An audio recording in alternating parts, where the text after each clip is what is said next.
গাজীপুরে কারফিউ শিথিল করায় জনজীবনে স্বস্তি নেমে এসেছে। ব্যাংক, অফিস ও আদালতে স্বাভাবিক কাজকর্ম চলছে। গাজীপুরের জেলা জজ আদালত প্রাঙ্গণ থেকে বিস্তারিত জানিয়েছেন প্রতিনিধি মাজহারুল ইসলাম মাসুম।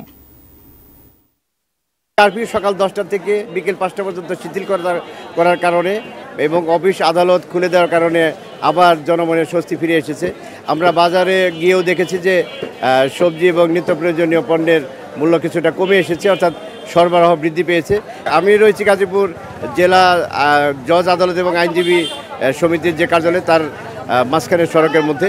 সেখানে আমরা দেখতে পাচ্ছেন যে বিপুল সংখ্যক লোকজন আদালতে আসছেন, আইনজীবীরা আসছেন, তাদের নিয়মিত কার্যক্রম তারা পরিচালনা করে যাচ্ছেন।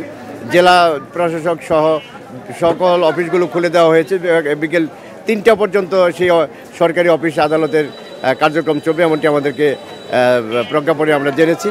এবং যে কারণেই এই আদালতে দেখতে পাচ্ছেন যে মানুষের পদচারণায় আগের মতো মুখরিত হয়ে উঠেছে। এই ছিল আমার কাছে গাজীপুরে যে কারফিউ শিথিল করা হয়েছে, শিথিলের পরে জনজীবনের যে স্বস্তি ফিরে এসেছে তার সর্বশেষ খবর।